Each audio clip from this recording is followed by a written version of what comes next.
A continuación vamos a hacer un repaso del esqueleto del tronco. El esqueleto del tronco lo componen la columna vertebral con sus segmentos cervical, dorsal o torácico, lumbar y sacrococcígeo, además de los 12 pares de costillas, donde las 7 primeras son las verdaderas, la 8, 9 y 10 son las falsas y la 11 y la 12 son las flotantes. Recordemos que deben su nombre a que las 7 primeras se articulan directamente con el hueso esternón gracias a sus cartílagos costales. La 8, 9 y 10 unen sus cartílagos al cartílago de la séptima costilla. Y la 11 y la 12 no tienen cartílago que llegue a unirse a ningún otro cartílago ni al hueso esternón. En una visión lateral vemos las curvaturas que presenta la columna en el plano sagital. Estas curvaturas son una lordosis cervical, una cifosis torácica, lordosis nuevamente a nivel lumbar y cifosis a nivel de sacro y coxis. Estas curvaturas son normales en el plano sagital y no deben existir en el plano frontal. En una visión, en este caso, postero-anterior, pues estamos viendo la columna desde detrás, observamos la disposición de las distintas vértebras apiladas unas sobre otras. Por último el sacro y más caudalmente el coxis. A nivel cervical nos llamará la atención la morfología de las vértebras. Esta morfología va cambiando cuando el segmento es dorsal o torácico, vuelven a cambiar a nivel lumbar y por supuesto mucho más distintas las vértebras fusionadas del sacro y las del coxis. Observamos cómo las apófisis espinosas deben estar alineadas y las apófisis transversas paralelas al suelo, al plano del suelo. En la visión antero-posterior vemos los cuerpos vertebrales, cómo estos van ganando en tamaño según el nivel vertebral se hace descendente, es decir, los cuerpos lumbares son mucho más grandes que los cuerpos cervicales. Llama especialmente la atención la morfología del atlas y el axis, con esa articulación tan peculiar de la apófisis odontoides con el arco anterior del atlas. Miramos también el tamaño de los espacios intervertebrales. Recordamos que entre cada nivel vertebral se sitúa un disco de fibrocartílago que es el que permite la correcta articulación de los cuerpos vertebrales. Este espacio, en nuestra visión, no está ahora mismo rellenado por nada, sino que vemos el espacio virtual que ahí se genera. Si volvemos a la visión lateral, podemos aprovechar para reparar en los agujeros de conjunción. Los agujeros de conjunción son los que se forman entre cada dos vértebras y por los que va a emerger un nervio espinal. En esta visión llaman también bastante la atención las articulaciones interapofisarias, es decir, apófisis articular superior de una vértebra con apófisis articular inferior de la vértebra suprayacente. Estas articulaciones interapofisarias están presentes en todos los niveles vertebrales, con los pequeños cambios morfológicos propios de cada nivel. A nivel dorsal encontramos una morfología diferente de la cervical y diferente a su vez de la morfología a nivel lumbar, que ahora veremos más en detalle. Si ampliamos la columna cervical, vemos sus 7 vértebras, en este caso en una visión póstero-anterior, puesto que tenemos sus apófisis espinosas, como son bituberosas. Vemos también la morfología del atlas, la del axis, con el diente del axis que ya se intuye aquí en esta visión y que ahora veremos mejor en un plano, en diferentes planos. Vemos también cómo se aprecian poco las apófisis transversas, atlas o C1, axis C2, C3 que ya no tiene nombre propio, así como C4, C5, C6 y C7, también llamada vértebra prominente por lo saliente de su apófisis espinosa. En la visión lateral vemos varios detalles, como por ejemplo, nuevamente las articulaciones interapofisarias, apófisis articular superior con apófisis articular inferior.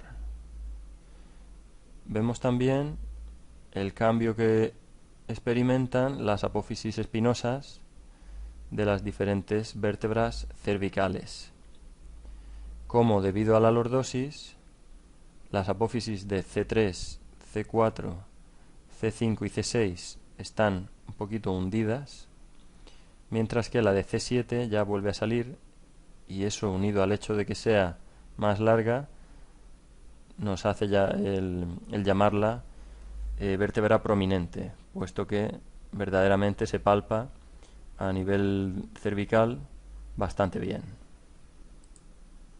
Observamos también el hecho de que las apófisis transversas presenten este agujero del mismo nombre, por el cual la arteria vertebral va a ascender paralela a la columna cervical hasta entrar en el cráneo para contribuir a la vascularización del encéfalo. Pasamos a una visión muy peculiar, que sería la columna vertebral vista desde arriba, vista desde el atlas. Por eso lo vemos a él tan voluminoso. El atlas, con su arco anterior, su arco posterior y sus masas laterales, es una vértebra que prácticamente se comporta como un anillo, en el interior del cual se va a alojar el diente del axis. Un ligamento cierra esta articulación por detrás y nos deja la cavidad medular ya bien delimitada. Observamos los cóndilos para articularse con los cóndilos del occipital, de manera que este agujero vertebral tendrá continuidad con el agujero magno del occipital. Bajamos ahora varios segmentos más hasta llegar a la columna dorsal o torácica, en la que sobre todo nos vamos a fijar en sus apófisis espinosas, como son muy puntiagudas y muy oblicuas, de manera que la apófisis espinosa de una vértebra no está a la misma altura que su cuerpo. Su cuerpo está varios centímetros más hacia arriba, más craneal. Nos fijamos también en sus apófisis transversas, donde nos llama la atención la presencia de una carilla articular que va a servir para articularse con la correspondiente costilla. Sabemos que las costillas se articulan por un lado con la apófisis transversa correspondiente y por otro con el cuerpo de la vértebra, donde observamos también esa impronta, esa carilla articular para la articulación con la costilla. Vemos cómo en la mayoría de niveles torácicos cada costilla va a articular con su vértebra correspondiente y también con la superior, excepto en las dos últimas, T11 y T12, donde cada vértebra articula con su sola costilla correspondiente. Lo ampliamos un poquito más y ya lo vemos más claramente.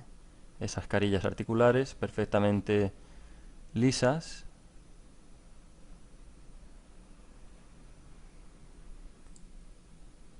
Encontramos ahora la visión de una vértebra torácica vista cranealmente.